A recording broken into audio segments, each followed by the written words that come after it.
आनंदपुर केन्दुझर जिला आनंदपुर पौरांचल रे विगत वर्ष मान आरंभ करी ए पर्यंत भत्ता योजना रे मृत्युवरण कर व्यक्ति विशेषों ना रे ए पर्यंत भत्ता पैसा उठाण होउछि एवं हरिश्चंद्र योजनार हिताधिकारी थिबा व्यक्ति माने मध्य भत्ता योजनार सुविधा सुजोग पाउचंती। निर्दिष्ट किछि दुर्नीतिग्रस्त अधिकारी एवं कर्मचारी किछि राजनैतिक नेता मिलित सहभागिता रे ए प्रकार दुर्नीति आनंदपुर पौरपालिका रे होतबा आमे अनुभव करूछु। आनंदपुर पौरांचल रे प्राय 500 रु अधिक जाल भत्तादी हिताधिकारी सृष्टि करा जाई सेमानंक नारे अर्थ उठाण करा जाउछि। ए अर्थ मृतकंक परिवार लोक पाउ नाहंती कारण ए भत्ता अर्थटी हाथाहाती दबा व्यवस्था रे जोटा आमे मधुबाबू पेंशन कहउचंती मधुबाबू पेंशन योजना रे ही जालियाती हेछि एवं मरी जाइथिबा लोकंक नारे काहा नारे 10 वर्ष हबो उठुछि काहा नारे 2 वर्ष हबो उठुछि काहा नारे 3 वर्ष हबो उठुछि। ए भली आनंदपुर पौरपालिका रे 500 रु ऊर्ध्व लोकंक नारे भत्ता उठुछि। आनंदपुर पौरपालिका रे 800 रु 1000 लोक वृद्ध वृद्धा भत्ता अपेक्षा रे अछंती। सरकार ए दुर्नीति को तदंत करंतु।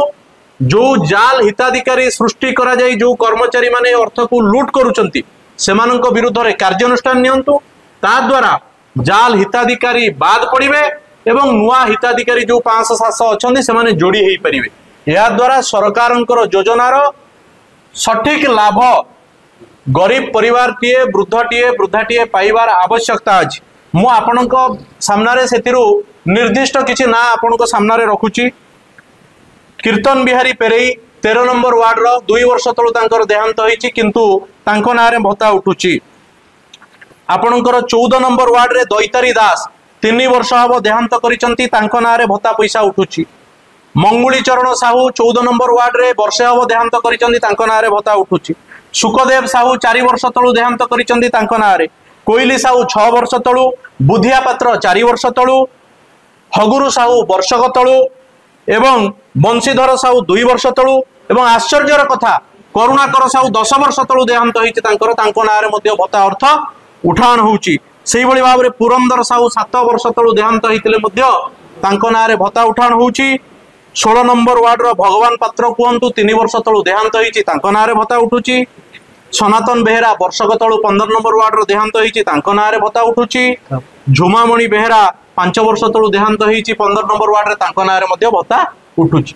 मु आपनक सामनारे सेही 500 संख्यारू 10-15 गोटी परिसंख्यान आपनक सामनारे रखिली एवं सरकार को अनुरोध करी उपजिल्लापाल पाखरे जिलापाल निकट में दाबी रखिबू दुर्नीति विरोधी प्रगतिशील मंच पक्षरु जे यार पुंखानुपुंख तदंत करा जाऊ।